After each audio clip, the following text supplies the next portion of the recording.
girl hitting 20,000 subscribers, then accidentally deleting her channel. Most would have been hopeless, but she was confident. She knew what she was capable of and knew she could gain it all back. But little did she know, this time it was going to be over 2 million subscribers. This is the rise of Zoey.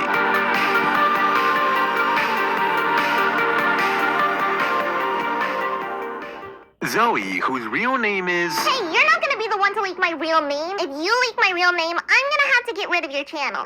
Whoa. Okay. I'll just talk about the rest of your life, okay? Alright, Zoey started her journey on YouTube by posting small storytime animations, but after a while, accidentally deleted them and all her YouTube channels.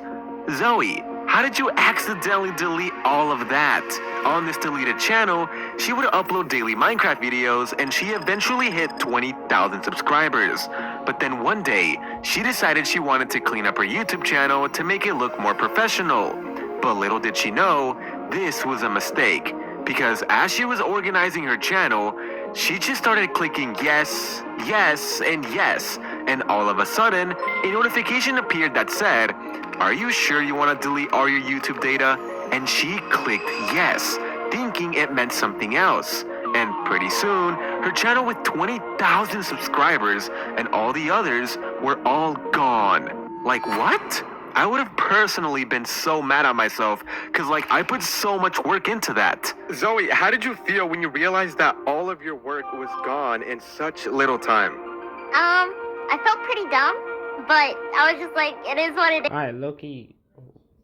How she got delete all the account for the YouTuber? Like, that's so dumb. Like, bro, if I be delete my account, I would be cooked. Luckily, I was able to redo it, because, I mean, it's working out now, I guess. As a kid, Zoey wasn't allowed to have online friends or speak to anyone on the internet, which makes sense if we keep in mind all the weird stuff that has been happening on Roblox lately. Be careful, kids. True. Anyways, Zoey didn't really listen to her mom, so she made online friends either way. Yes. The first friend she made was at the age of 13 on a website called DeviantArt, which was an old art site where you could post your art and meet other artists. Yeah, at this point in her life, she was so into drawing her own art and animations. Sadly, in her hometown, she didn't have any friends that drew just like her because it was a pretty small town. You don't want to just walk up to people and be like, hey, do you draw? Do you like drawing? How about drawing? Think about it. Look at my OCs. Look at them. Yeah, I didn't want to walk around like that. It would be pretty embarrassing.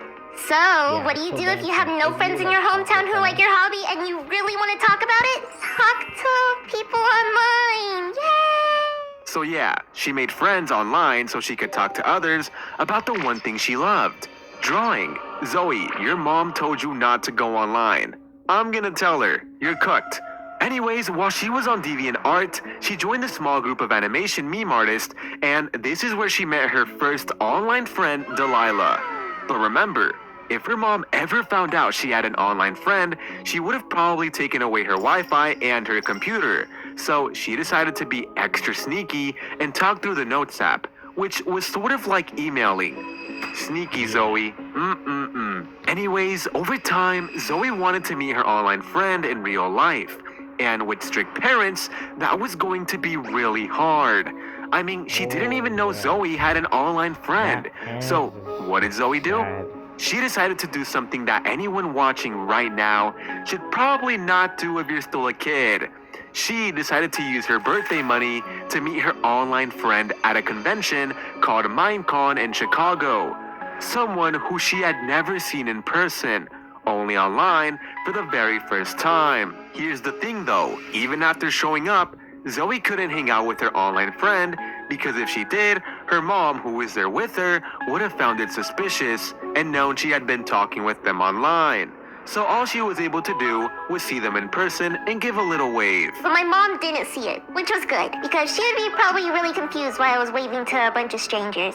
Yeah, that is all I got for that convention of seeing my friends. I did not talk to them. I did not do anything else besides that. Later on in life, she started getting in contact with big YouTubers like Tommy Innit. Zoe, how did you get in contact with Tommy Innit? A lot can change in 5 years. Take Ash. I was pretty much just in his Discord server, and I put like one art piece, because at the time I made like a little fan art, and he messaged me after being like, hey, do you want to do some more art for me? And I was just like, okay. And I became a thumbnail artist for him for a bit. On top of this, Zoe had a unique voice, and other YouTubers noticed this, so they asked her to voice characters in their videos. For example, she voiced the character Cherry on a channel called Itobot, and she also voice acted on other channels for Friends and comic dubs, but overall, Itobot was the biggest channel by far. That was until she stumbled across Nico and Cash. Zoe, how did you meet Nico and Cash? Oh gosh. Okay, originally I met Nico. So I met Nico from a Minecraft SMP I was in. It was just like a small Discord server. And instantly, the moment I joined the call, he was like, who are you? I want to like do, what do you want to do? I was just like, oh sure, new friend. So that's kind of how we met, and now we're best friends, which is great. Eventually, Zoe was going to meet with Cash and Nico at VidCon.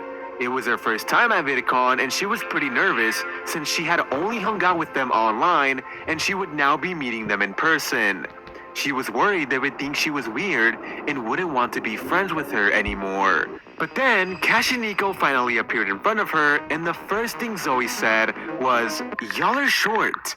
Like, bruh, that's the first thing you said? Low-key, I wonder how tall Cash and Nico are.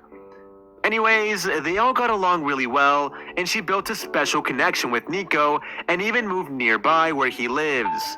It's crazy to think that Lily started in a small town, loved animations, a few house rules, and now she's one of the biggest female gaming YouTubers out there. Yay. I guess sometimes you just have to take that risk. Otherwise, you just never know what's possible.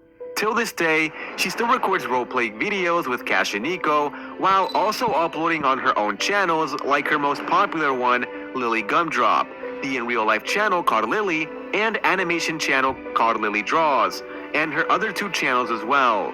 And a final fact about Lily is that she's obsessed with Labubu's. And yeah, with that being said, I hope you guys all have an excellent day. Zoe, if you had to give one piece of advice to everyone watching this video right now, what would it be? Oh, one piece of advice. Okay, gosh, let me think. Definitely, if you're passionate on what you're creating and what you want to continue doing, I say keep on going. I have been passionate on doing YouTube since I was 10 years old, and I kept on going. I'm here now, so it worked out. Keep on doing it. Yeah, I know.